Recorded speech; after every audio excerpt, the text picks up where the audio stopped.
हो गया हवलदार। सरकारी नौकरी में चोर के पकड़ते पकड़ते सरवा पूरा एलर्जी जियान कर देता न साला। उन्हें मेहरारू जवन बिया तो रात में एलर्जी जियान करावती अलगे। सर जी तने विटामिन खाइल करी।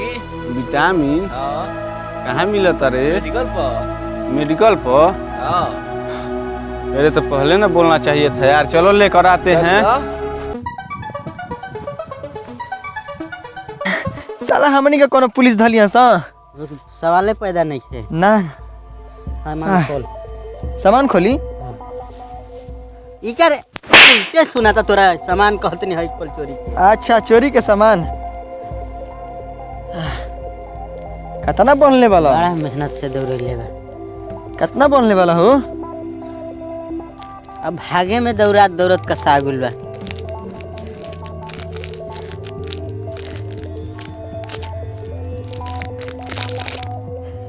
हमनी के चाहत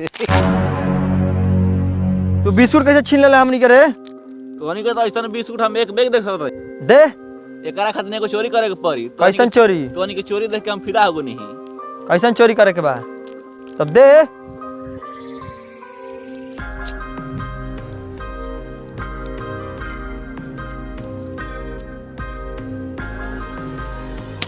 ई ना चोरी हो सकेला। ऐसा कौन चोरी है कि ना हो सकेला? ये हमनी के ना कर सकत नहीं। ए चोरी खातिर हम 2 बैग देब बिस्कुट। ठीक बा तार काम हो जाई। तार ले भेंट करे के जा। ठीक बा शाम के फिर। अरे हमनी का बिस्कुट आवाज साला भूखे मर जाए के आज। साला चोरी लेके चल गई। तो का करब तू छीनवा दे तो लो। ये सामान के बाद ओकरा से लेबे के चलो। चलो ये मर्दी कितना देरी करता हो। चलो छोड़ के चली जाओ। अरे रुके खाली चौक ले रे। हां तारा दिन में चढ़ई में रहेला। चलो तो का करी आवत नहीं खेतौले। मर्दे भूख लगल बिस्कुटवा लेके गई तो है का आगुल। ए मर्दे कितना देरी करता होला तार माले का बा? हिलत नहीं का मर्दे? हिल रे।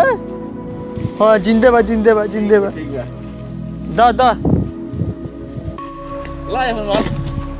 अरे यही से कहीं लड़की के चक्कर में मत रह मर्द। कमजोर पड़ जाता तू हरदम। बड़ा भारी बा न रे। चलो खोलो खोलो। ई के का रेल पड़ता रे?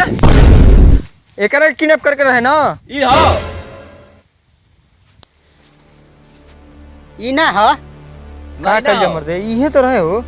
एगो हम बात कही का ई का कहतल हो? हम ठीक कहतनी। ठीक को हाथ बचवा की। चलो से उठाओ से उठाओ से उठाओ से।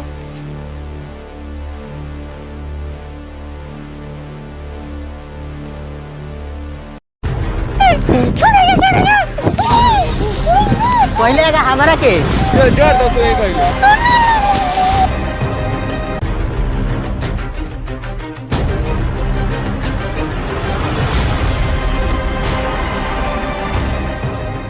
अरे साला ई त मर गुल्ले। मर गइल। ऐसे तो फंस जाइल जी रे। का करे तब चल फेंक दल जाओ। चल धर धर धर जल्दी कर।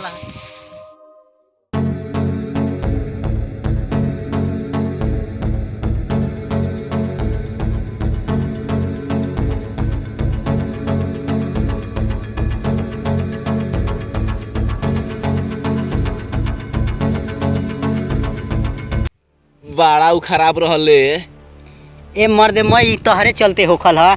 हमार यार लौकत नहीं थे 2-4 दिन से। यार तो हम कहा नहीं हम कहले नहीं ओकरा किडनैप करके तू दूसरा के कलह करे के। तो तोहरे चलते नहीं सब होता है हमार। अरे अरे साला अरे लड़की करके ने बिगल हसो। ओनिए बिग देले भाई मरता नहीं ओनिए तो देले भाई बहुत खराब आदमी वाला मर्द तारा खाते हमनी के लड़की फंसा के लिए नहीं जा ऐसे करतला। ते मर का हमनी बात के काम यही से तोरा कहत रही कि न जाय तो ओकरा के मुआ को नहीं बिग देले भाई जा बात तू तो का करी रे भाई? तोरा के वही दिन कहनी कि काम न कर छोड़ दे। और छोटे मोटे चोरी हमनी खातिर ठीक रहल हई काम करवाओ तले आज। तो तू ही ना कहत रहल चल 2 पैकेट मिली। तो नियते खराब बा सारा खाते लड़की के फेरा करत। जाय तो मर भाई हम तो ठीक बा। संग छोड़त नहीं आ मर्द तार हम कहियो काम ना करके हम। अरे मर अरे रुक रे भाई। यार भैया हम सूरज कुमार हमनी के ई वीडियो बनैनी है जा एक खातिन की जैसे कि ई रियल में ऐसे ऐसे घटना हो जाता। एकरा के दिल पर मत लेहब जा। हमनी के थोड़ा थोड़ा सपोर्ट करी जा। नमस्कार भैया हम राजेश कुमार बाकी नमस्कार भैया, हम दीपक कुमार। हमनी के वीडियो रवा देखी जा, दिल से सपोर्ट करी जा। रवा सब्सक्राइब नहीं जा करती, बहुत बड़ा गलती करते नहीं जा। हमनी के रउआ खातिर वीडियो बनाते जा, रवा सब्सक्राइब करी जा, तब न हमनी के आगे बढ़े के। अब वीडियो जो देखनी जा, ई वीडियो हमनी के कुछ गलत नियत से नहीं जा बनैले। ई चीज़ रवा के समझावे खातिर बने नहीं जा कि